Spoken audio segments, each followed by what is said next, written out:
Welcome to another video from Indzara.com.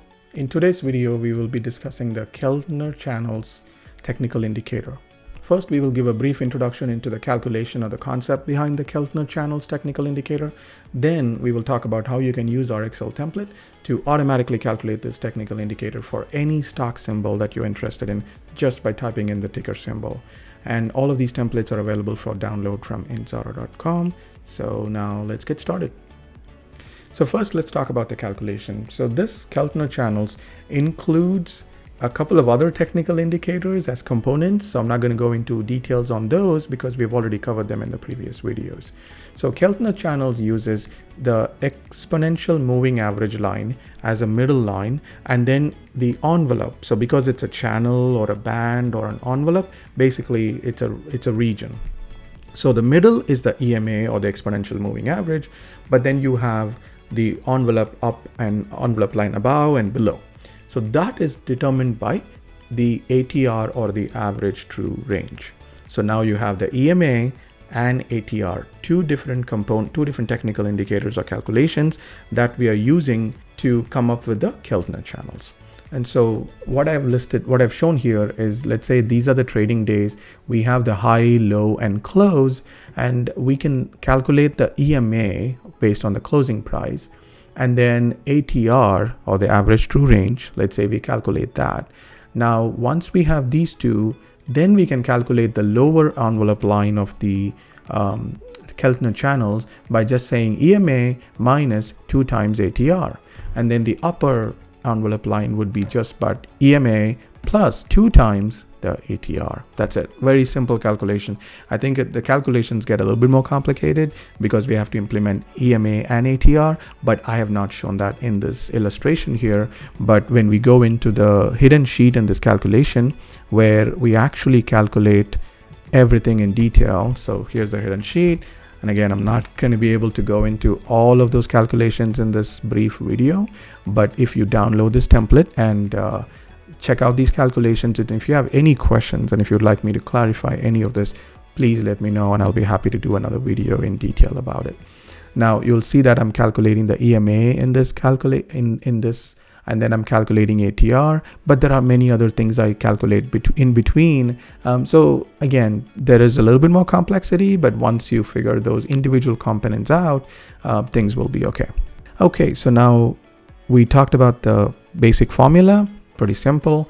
Now let's go into the template portion. So in our template, when you download this from Indzara.com, you'll be able to just type in any stock symbol. I'm just going to type in Microsoft, and there we go. It now goes and pulls in that calculation for Microsoft.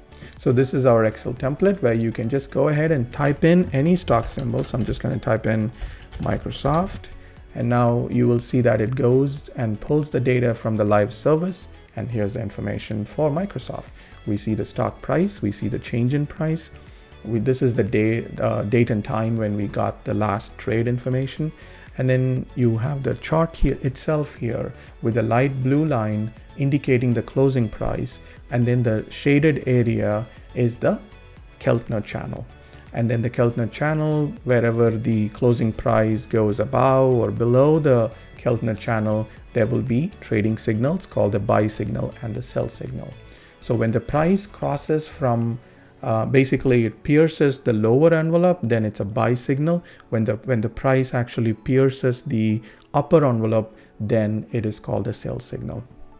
So let's see if there is, I can't see any buy signal at all for Microsoft using this. So let me try going back to Tesla example and see if there is a buy signal there. Okay, there we go. So you can see that this blue line pierces the lower envelope. There is a buy signal. Again, it does it again here, buy. And for the sell, when it goes above for the first time, that's a sell. And again, it goes above here, there's a sell signal on 13th April. So this is the chart.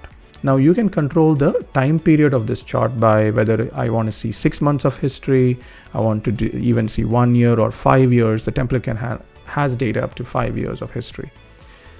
And then you have, let me go back to 6 months. There we go. So we have a couple of buy and a few sell signals here. And then you can also change it to weekly instead of daily intervals. You can change that as well. Now, the couple of input parameters that you have are the length of the calculation of the EMA. So if you remember that when I talked about the concept, there is an EMA calculation, there is also an ATR calculation. So both of those you can control the length or the period. So EMA is a 20 period EMA is the default. That's what I saw in TradingView. I've provided a link here to TradingView where you can actually read more about the Keltner channels. And again, I'm not an active trader, or I'm not an expert in the stock market. What I do is to basically take the math behind it and convert them into Excel templates. And for actual trading information or more expert advices or expert knowledge-based articles, please check out the TradingView here or anything else on any search engine that you can find. The common or the default value for the EMA period is 20, and then for the ATR is 10, but you don't have to be limited by it. So let's say I want to do a 14 period ATR. I just type it in and you saw that the band changed, right? So the Keltner channel widened. So it changed. Not sure whether it widened. So in this case, it's seemingly shrunk in my view here. So let me maybe put 25. So now you saw that it changes a little. So again, it all depends on what was the history of the day for that specific stock over the period of time for the 25 periods. But let me go back to the default 10. And so this is the Keltner channel that you can control using these two parameters right now. And then it updates. So that is what the template does. It allows you to type in a stock symbol and create the Keltner channel automatically, as well as create these buy and sell signal strategies for you so you can take action if this is your strategy. Now, if this is not the strategy that you want to follow, you can go to the help sheet where I have in column AA or AA. This is where I've written my if a formula using if function to say when to sell or when to buy. You can modify this according to your needs or interpretation or interest, and that is the only place where you have to change something. You don't have to do anything else. Change the strategy there, and then the chart will still correctly give you the buy and sell signals according to what you are written down. So that's what the template does. That's what I wanted to cover, a brief introduction into the calculation or the theory behind the Keltner channels. And then we talked about the template itself, how you can use it. The template is available for download from Indzara.com, just like all the other templates that we have talked about in the series. This is video number 25 that we are doing this month. 25 videos in 25 days so far. We still have 5 more days to go. There's more interesting templates definitely coming in the next few days. So if you have not watched any of those videos, or if you have not downloaded any of those templates, we will give you the playlist link where you can watch the previous videos, and we will also provide a link to Indzara.com where you can download all of these templates for free and use them. If you have any suggestions for Excel templates, or if you have questions about them, please post them in the comments section below. We'll be happy to respond. I'll see you all tomorrow in another video about stock market and Excel. Until then, thank you very much for watching and have a nice day.